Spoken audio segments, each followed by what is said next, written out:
Coming up, we got a great show for you on American Black Journal. Detroit artist Tiff Massey is going to talk about her groundbreaking exhibition at the Detroit Institute of Arts. Plus, the Detroit Association of Black Organizations launches a speaker and music series with some really special headliners. Reverend Horace Sheffield III is here with the details. Stay right there. American Black Journal starts right now. From Delta faucets to Behr paint, Masco Corporation is proud to deliver products that enhance the way consumers all over the world experience and enjoy their living spaces. Masco, serving Michigan communities since 1929. Support also provided by the Cynthia and Essel Ford Fund for Journalism at Detroit PBS. DTE Foundation is a proud sponsor of Detroit PBS. Among the state's largest foundations committed to Michigan-focused giving, we support organizations that are doing exceptional work in our state. Learn more at dtefoundation.com. Also brought to you by Nissan Foundation. And viewers like you. Thank you.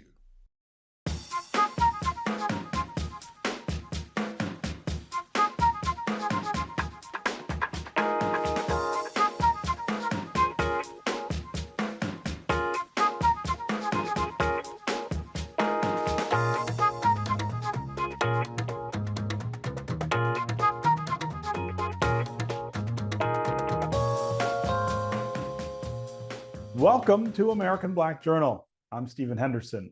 A new exhibit at the Detroit Institute of Arts combines Black identity with Detroit history and culture in a first-of-its-kind art installation. It's called Tiff Massey, 7 Mile and Livernois, and it features 11 works from the Detroit artist who creates jewelry, sculpture, performance, videos, music, and immersive art environments. Massey is the first African-American woman to earn a Master of Fine Arts in metalsmithing at Cranbrook Academy of Art. I spoke with her about the exhibit and about her artistic journey. Tiff Massey, it is always great to see you. Welcome to American Black Journal. Thank you. I'm happy to be here. Yeah. So 7 Mile and Livernois. I know why you've titled your exhibition this, but tell our viewers why that's the title of your show.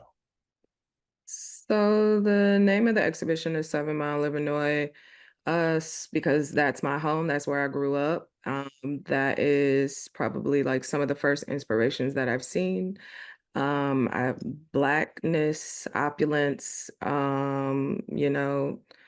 people going outside with their best attire, because of course, like, we're Detroiters, we like to stunt. We, all of us are a celebrity in our own rights.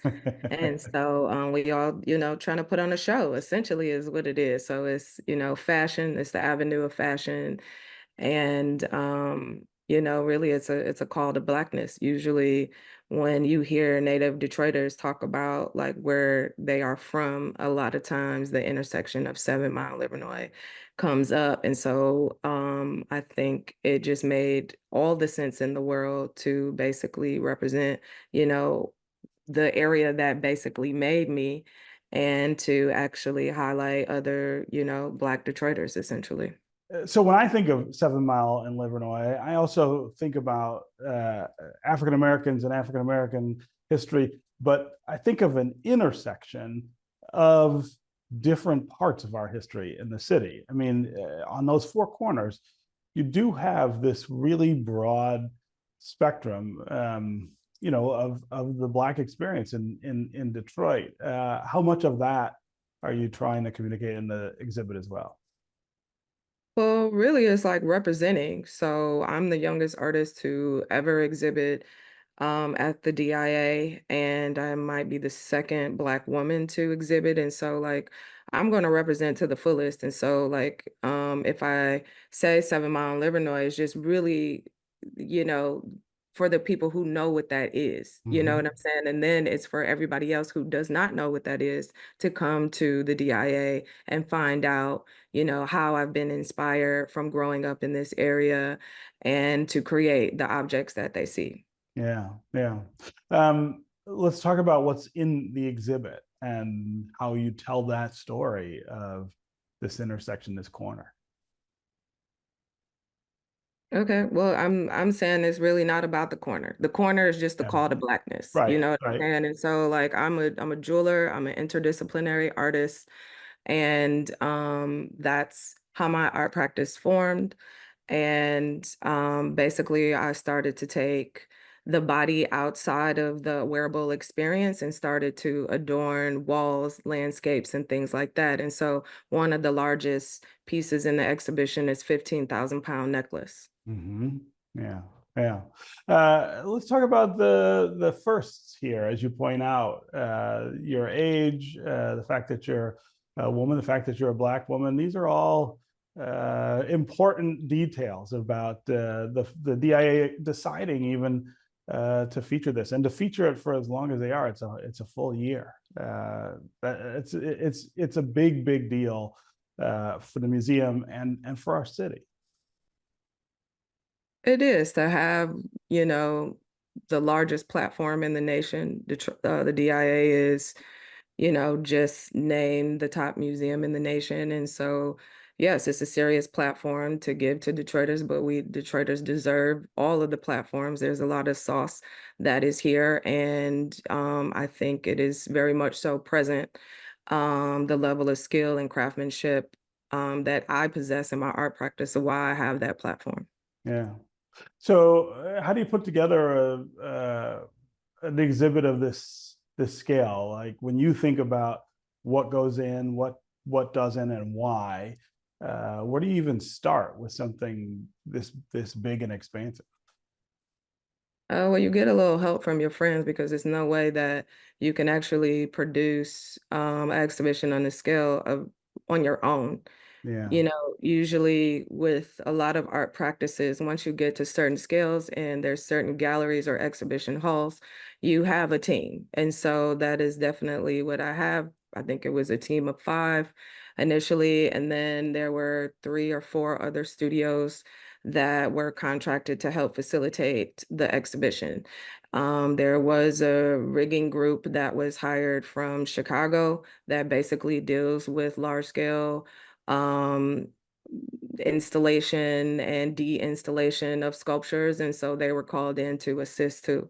This is not a game. So this is serious business and you gotta have all the professionals basically on deck to facilitate it. Yeah, yeah.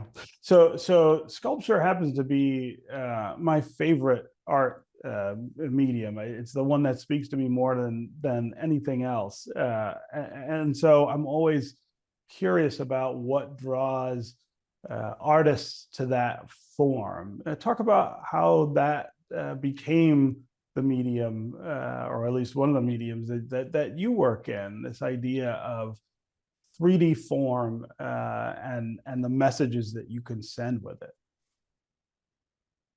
Well, I got into sculpture primarily being the medium that I work because I basically increased the scale of the jewelry. I am a classically trained metalsmith. I made jewelry ever since I was 16. I picked up the torch for the first time attending Mercy High School in Farmington Hills. And basically, I picked up the torch again when I was pursuing a bachelor's of science to break up the monotony of learning all of these formulas. I wanted to be a veterinarian. So once realizing how rare I am for the amount of talent in metalsmithing and not seeing reflections of myself and you know, participating heavy in contemporary art jewelry and realizing that they haven't seen reflections of myself and realizing that the industry has a level of racism that it was nothing that I actually wanted to participate in. So basically, you know, you can't put me in the contemporary art jewelry category if the jewelry isn't wearable. So I took the body out, made the jewelry larger, wasn't necessarily interested in having the individualized experience of making one of a kinds or smaller objects. And so usually I will make some objects for myself and then instantly they need to be larger. Mhm. So, you know, you see examples of that in the exhibition. I have a room that is dedicated to my jewelry box and is basically referring to the times that I would actually go and get custom jewelry made with my father because that's what we do on 7 Mile. We get custom stuff. We don't want anybody to look like us at all. And that's my influences. That's what it is. It's pure Blackness, the diaspora, growing up in the 80s, hip hop jewelry, just seeing the scales there. And so basically it's like, how many people can I adorn at once? I mean, if I have a necklace that is 15,000 pounds and each links are basically 10 feet tall, then that means I can adorn multiple people at once. Yeah, yeah. What do you want people to take away from this exhibition, people who go see it? I want them to tell me. My Instagram is Tiff_Massey. Y'all let me know what y'all feel. I mean, I have some quotes and things that are on the walls, but I'm not trying to tell anybody how to feel. And so we're scheduling an artist talk probably during the month of design. So stay tuned to that. That is in September. So then I can tell everybody what I felt, but it's really not about me. Once I birth these objects, it's really about what does everybody else feel. Yeah, yeah. Okay, well, Tiff Massey, it is, as I said, always great to see you. And it's especially great to see you in light of this new exhibition, which again is a major, major achievement, not just for you, but also for the museum, turning that corner and featuring an artist like yourself. Thanks so much for being with us here on American Black Journal. Yes, thank you. You have a good one. Take care. And 7 Mile and Livernois will be at the DIA until May of 2025. We're going to turn now to a community empowerment series hosted by the Detroit Association of Black Organizations. The event features appearances throughout the year by well-known speakers, performers, and thought leaders who are focused on social change. I sat down with the organization's CEO, Reverend Horace Sheffield III, to learn more about this year's lineup and the goal of the series. Reverend Horace Sheffield III, always great to see you. Welcome back to American Black Journal. It's always good to reconnect as our predecessors have. Yeah, so right? That's right. That's right. Your dad and my grandfather were very close friends and associates. Absolutely. And one of the reasons that working people to this day receive a living wage. Yep, absolutely. Absolutely. They did really critical work together. Yep. So tell me about DABO before we get to what you're doing with DABO this year. That's so critical. Well, we're doing a lot. We're breaking ground on a brand new community center in the corner of Kentucky and Grand River. So we've expanded our physical plant footprint. We're also doing housing. We're doing recovery housing for veterans who have had a drug problem. So we put them up in an environment that's away from where they, did their drugs of choice. We have a tremendous health program, neighborhood health center, and we also have our own health clinic in our building where we are working with some major organizations. We have an award-winning blood pressure control program that's been cited as the most successful in the world. 80% of our people reduce their blood pressure within 2 weeks and keep it there for over a year. Through our program, and Tom Frieden, the former director of CDC, has partnered with us. United Health Group, Wayne County government is now funding it out in the out county areas. American Heart Association. So we're doing a lot of great work.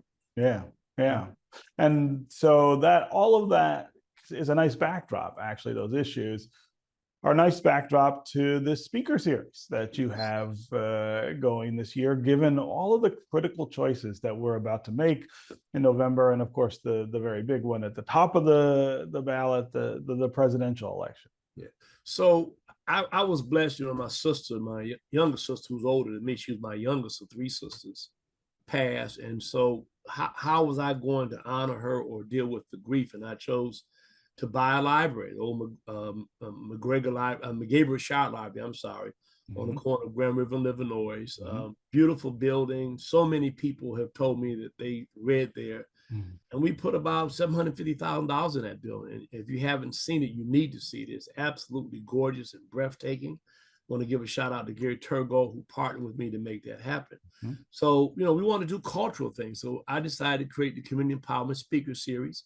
I'll also let you know we also created the community music series. We've had Nazima, Grammy Award-winning violinist. We've got Kayla Cox coming, who's the lead singer for SOS Band, and in October, Champagne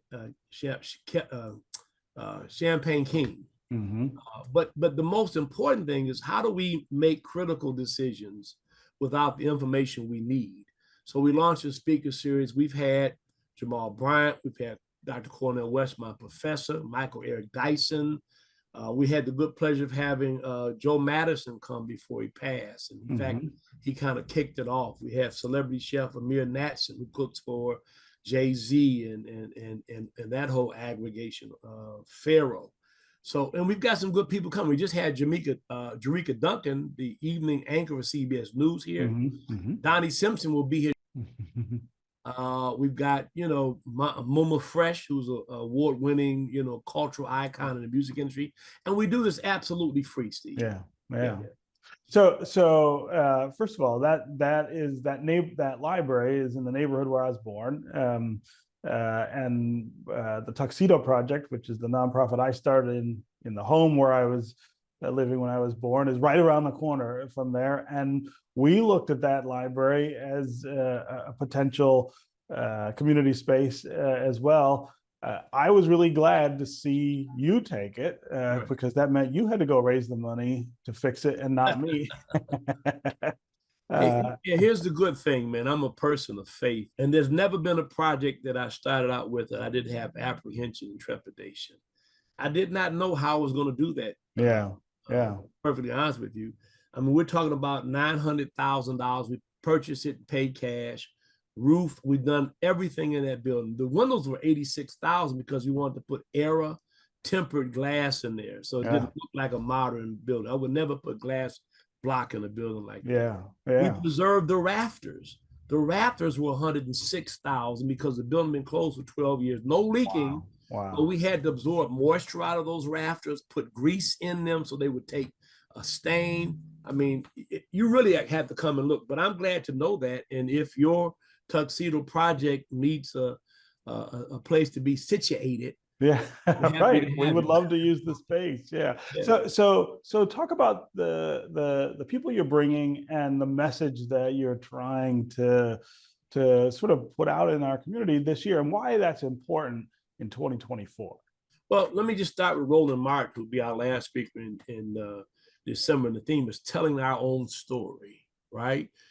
There's a whole variance now of perception about whether media can be trusted, what the aim and purpose is of the messaging that we see. And if you don't watch that with a critical eye and then do some of your own research and verification of information, you could be led down a primrose path. And so our goal is, if we get people in, don't make them pay, allow them to ask questions, and have my speakers address specific things. For example, Jamal Bryant, we've had him talk about, is the church relevant anymore? I mean, we gather, all these people gather every Sunday, but what is the impact of them coming? I mean, if a little yeast leaveneth the whole loaf, what are they doing in their communities? I mean, why aren't we leveraging millions of dollars, billions of dollars that comes into the coffers of Black churches every Sunday and redeveloping our neighborhoods? So the goal is to get people to think. Now, what we've done, and by the way, Michael Rick Dyson is our consultant on this, I love the brother, is we're putting some kind of study guide together post-presentation with an action plan that each organization or each person who comes can go back and say, as a result of hearing what Dr. Cornel West said, he's running for president, but I do agree we need to impact political parties more. We don't leverage. There's no real impact of our aggregation, right?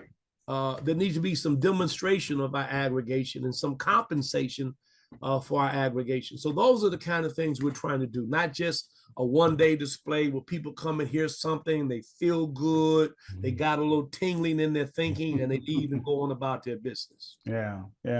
So the thing that occurs to me that's terribly important about this is the concern that we have about Detroiters showing up this fall, that we need people to feel like they matter and that their voice matters. And one way to get them to feel more like that is to make sure they're more informed about the choices that they're making. Sure. Well, my granddaughter does a commercial. This ain't no joke. You got to vote. And I have a commercial I need to share with you with my dad down in Selma, organizing voters. And you can hear the protests and the singing. He's there with King. And he asked, how many people are eligible to register? And they say like 30-some thousand. How many have we been able to register through this movement? Only 600 people, right? And so then the guy said, I figure like this: if we registered vote, we ain't got to keep asking these white folk for something. We just gonna go up there and take it. Right. People have lost the connection between what they don't have and the exercise of their franchise. Now, whether or not you vote Republican or Democrat, that doesn't matter, but you have to vote. Now, I think there's going to be a difference in this election. I think there's a sense of things brewing in Detroit, my good friend, primarily because I think a lot of folks feel that they've been left out of Detroit 2.0. This whole notion of super regentrification, on steroids, and whether or not the resources that have been pumped into this town have really gone to people who sustain this town, who never left. That's not just Black folks. That's Hispanic folks and white people who've never left. And I think as that conversation continues to ensue, that I'm finding more people who are understanding that we need to elect folks who are connected to some overall agenda that we can therefore hold them accountable for. I'm encouraged. I hear a lot of people fretting about turnout, and I think the combination of the reforms that have been made that have made voting way easier, and the things you're talking about, I think we could actually end up with a very good turnout in Detroit and maybe a record turnout in the state, which is what we want to see. Well, Mike Epps, my business partner, is coming in the third weekend of July from a Thursday to a Sunday, and we're doing 7 shows at one mic. But what we're also going to do, and I'm working with my daughter and some other folks, a good clerk, who, by the way, interpreted the law, so now you don't have to apply for absentee ballot every time. Right. Is to go and have some community crawls where we go into neighborhoods like Dexter and Elmhurst or wherever, and we set up shop. And we have people registering folks. Mike will draw people. He's talking about bringing some other people with him. Whatever it takes. We did this when I was much younger with the Jackson 5 and some people who worked in the Carter administration. We registered like 50,000 people that contributed. Wow. We got to go where people are. Yes. And then more importantly, we got to be true to our word and come back to them and show them what impact we've had. Primarily due to their participation. Okay, Reverend Horace Sheffield III, always great to catch up with you and great to hear about this. All this is on the website, www.dabodetroitinc.com, www.dabodetroitinc.com. The speaker series, the entertainment series, come out and join us. All for free. It's free to get in, but the price is your butt in the seat. That's right. All right. Thanks for being with us. All right. Thank you, my brother. Yep. That'll do it for this week. You can find out more about our guests at AmericanBlackJournal.org, and you can connect with us anytime on social media. Take care, and we'll see you next time.